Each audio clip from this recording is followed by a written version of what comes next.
நாடக ஆசிரியர், அரசியல் விமர்சகர் மற்றும் பத்திரிகையாளர் என பன்முக திறமை கொண்ட சோ ராமசாமி அவர்கள் அக்டோபர் 5, 1934 அன்று சென்னையில் உள்ள மயிலாப்பூரில் பிறந்தவர்.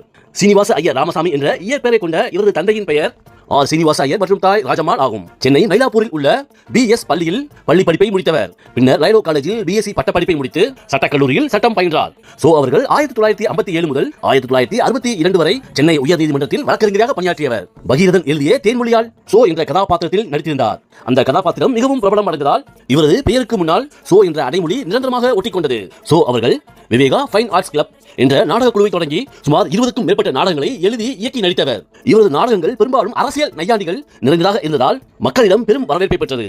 1968 ஆண்டு இவர் எழுதி நடித்த முகமது பின் துக்ளக் என்ற அரசியல் நையாண்டி நாடகம் அன்றைய அரசியல் சூழ்நிலையை மிகவும் துணிச்சலுடன் விமர்சித்தது.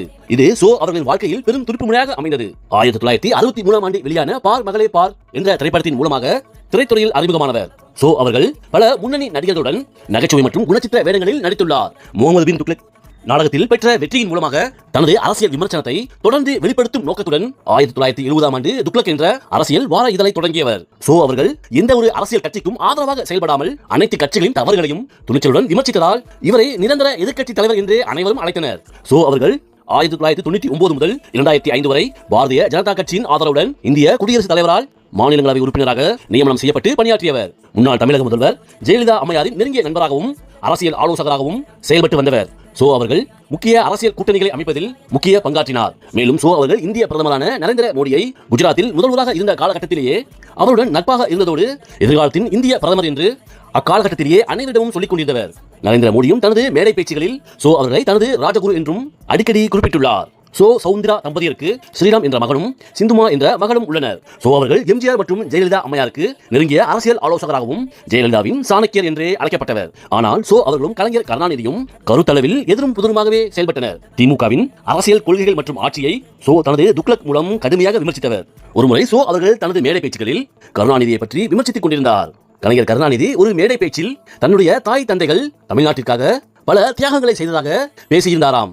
இதை கேட்டுக்கொண்டிருந்த சோ அவர்கள் தனது வீட்டுக்கு சென்று பல வரலாற்று புத்தகங்களை எடுத்து பார்த்திருக்கிறார். கருணாநிதியின் தாய் தந்தை தமிழ்நாட்டிற்காக என்ன தியாகம் செய்துள்ளார்கள் என்று பல மணி நேரங்கள் ஆராய்ச்சிக்கு பிறகு அவருக்கு எந்த தகவலும் கிடைக்கவில்லையாம்.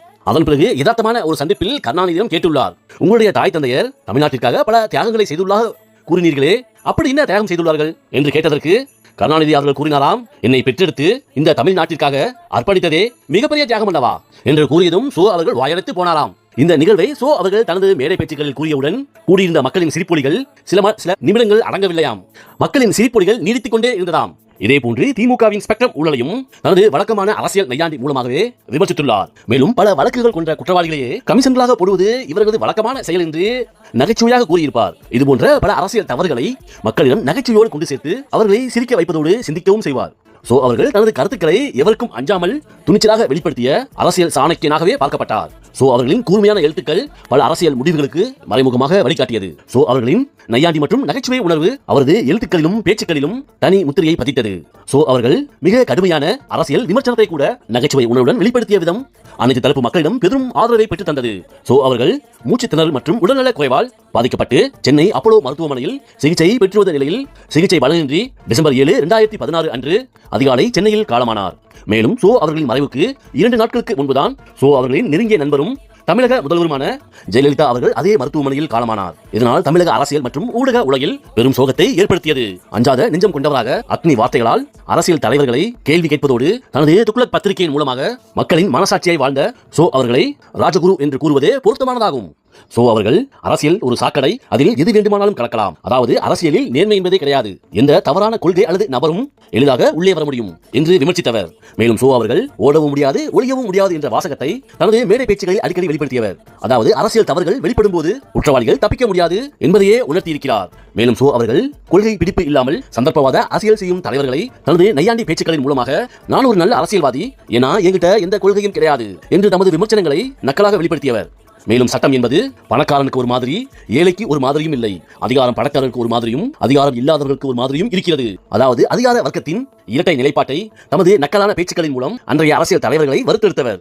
மேலும் தேசபக்தி என்பது தேர்தலில் ஓட்டு போடுவதுடன் நின்று விடுகிறது. அதாவது குடிமக்கள் தங்கள் கடமைகளை தேர்தல் நாள் வரை மட்டுமே செய்கிறார்கள், பிறகு நாட்டை குறித்து அக்கறை கொள்வதில்லை என்று மக்களையும் சாதியிருக்கிறார். சோவாகிய நான் எந்த ஒரு கட்சிக்கும் எப்போதும் ஆதரவு கிடையாது. ஆனால் நாட்டை யார் நன்றாக ஆளுவார்கள் என்று நினைக்கிறேனோ அவர்களுக்கு மட்டுமே ஆதரவு கொடுப்பேன். சோ அவர்கள் தனது நடுநிலையை வெளிப்படுத்தியதோடு எந்த கட்சிக்கும் நிரந்தரமாக அடிமையாகாமல் இருப்பதையும் வலியுறுத்தியுள்ளார். சோ அவர்களின் தனி சிறப்பானது தீவிரமான விமர்சனங்களை கூட நகைச்சுவை மற்றும் எள்ளல் தொனியுடன் வெளிப்படுத்துவதே. சோ அவர்கள் தன்னுடைய எழுத்து, விமர்சனம் மற்றும் அரசியல் சாணக்கியம் மூலமாக நல்லாட்சியை நிலைநாட்டுவதே மக்களுக்காக அவர் செய்த மிகப்பெரிய பணியாகவும் கடமையாகவும் தன்னுடைய வாழ்க்கையை தேசத்திற்காக அர்ப்பணித்தவர். நன்றி, வணக்கம்.